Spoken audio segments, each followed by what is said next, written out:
Hi, Deborah Roth here from Spirited Living, and I'm back this month for my 5th installment in my year-long series with the Wellness Universe called What's Your JQ? Embracing Joy as a Core Life Skill.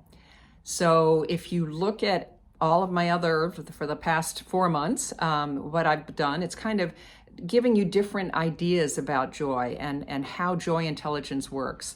Last month, we looked at the different flavors of joy, which was fun. And this month, we're going to look at Martin Seligman's model of well-being, basically. He's the founder of positive intelligence. And he in his next book, or one of his most recent books called Flourish, he developed this model that he labeled PERMA, and I'll tell you what each one of those stands for in a minute, as well as coming up with 7 habits for happy people, both of which, this PERMA model and the 7 habits, are so perfectly aligned with what joy intelligence is and what joy is. And we'll talk about that a little bit too. And then I will lead you on a chair of joy, which I try to do each month, so you can experience what the foundational tools of our joy intelligence work is. If you are watching, by the way, if you're watching this video for the first time on YouTube, be sure to go to the Wellness Universe and to learn all about them. There are just so many fabulous tools and techniques and practitioners and classes and workshops and you name it there for anybody interested in wellness of any kind, mind, body, heart, spirit. So the PERMA that I referred to, the PERMA, P-E-R-M-A model that Martin Seligman introduced stands for, let me find them, positive emotions, engagement. The R is relationships, the M is meaning, and the A is accomplishment. And I'll give you a little bit more, just a little bit more of a definition of how those operate in the blog and also on the YouTube description.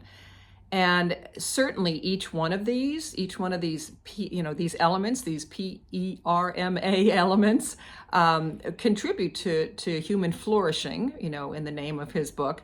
And really, the bottom line is that joy lies at the heart, lies at the core of all of these positive emotions and the things that bring about positive emotions that Seligman writes about.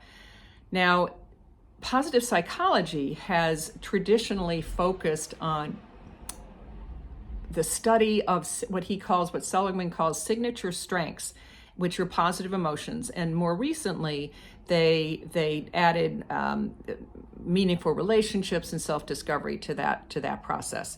So joy is a positive emotion, most obviously, even though, as we talked about last month, it can show up in the maybe not necessarily so joyful seeming places, but it is always there. It's not just a fleeting happiness that's designed or defined by external circumstances. It really is something that's core and that is sacred in each one of us, a little kernel of joy in every situation.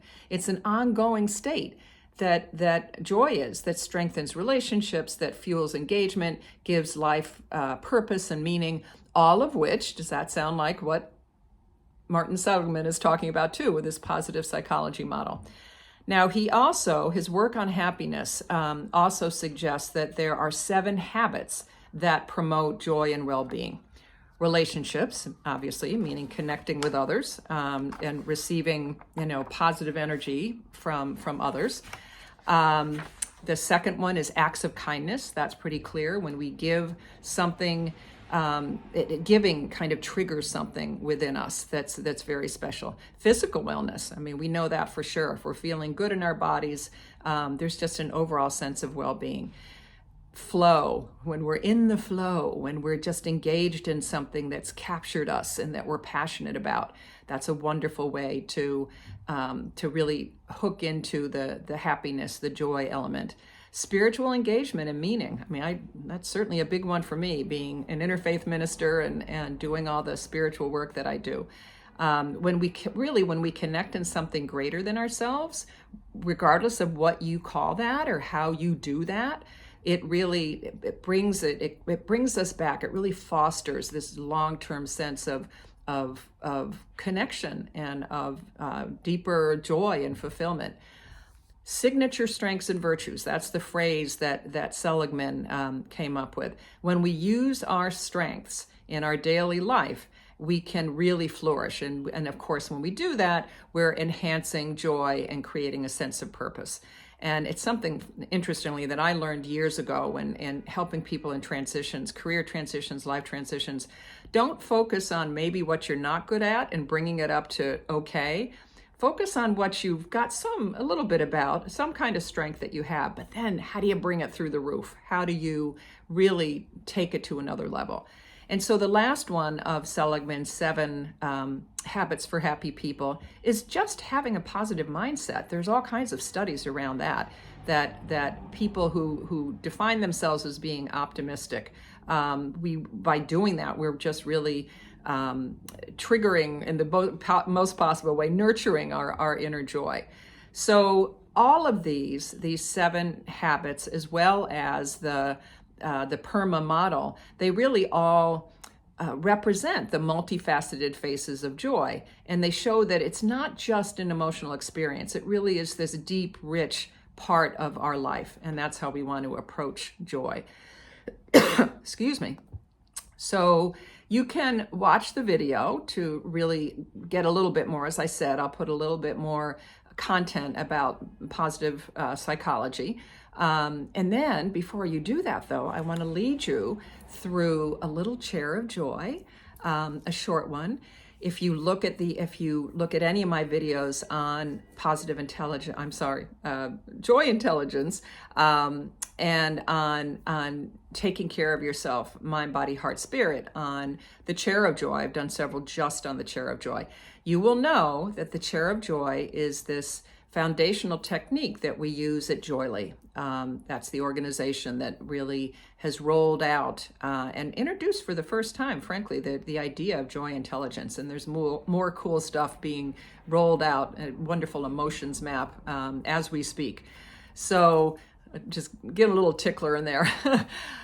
But what I'd love to do is bring you back to this 4-part experience, this 4-part meditation, contemplation, whatever you want to call it, which are sit, breathe, think, feel.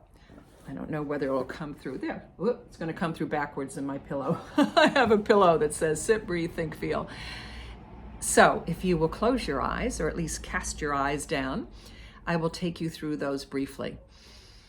So you're sitting in hopefully a comfortable chair, and I invite you, as you sit in that space, we know the importance of stillness, and there's all kinds of neuroscience around each stage of these 4 phases of the chair of joy.